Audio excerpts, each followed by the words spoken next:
Hello guys, welcome back. गोबाव समनि उनाव दिनैसो माने ब्लग भिडिअ खालामफिनबाय आङो।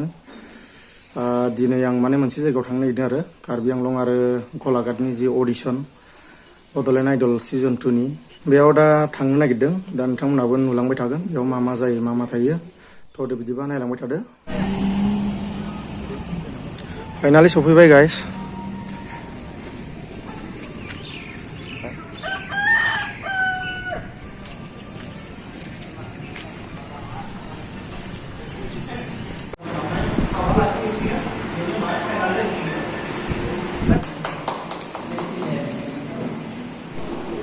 बाखिया लागासिनो दङ जों दा सिङाव जिरायनानै दं आरोना ओमफ्राय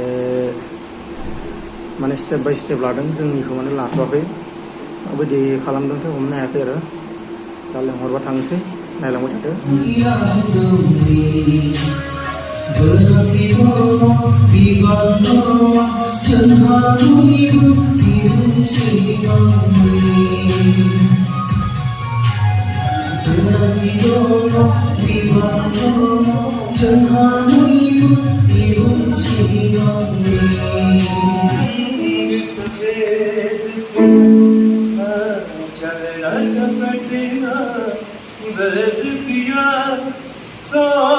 रंग मिले तू और जिस जंग का मैं तो माने कन्टिन्यू जालांदों आरोना एसे खनखांना फैबाय गाइस दा मा जायो नायनोसै र' सेलेक्ट जायोना जाया नै बिखायाव राजाराम बसुमतारी बिथां खोब खस्थ' खालामनानै बिथांजों जोंनि बे हाबाफारिखौ दिनै मावफुंनायावहाय मोगथां महर मोनबाय आरो जोबनानैबो थांबाय।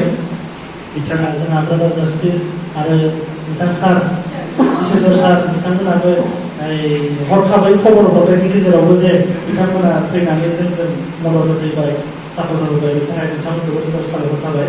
बेखिनि बुंनानै आंनि दिनैनि बे बिबुंथिजों लोगोसे आरो बड'लेण्ड आइडलनि जि अडिशन हाबाफारि बेखौ बेखिनियाव फोजोबबाय होननानै फोसावनाय जाबाय।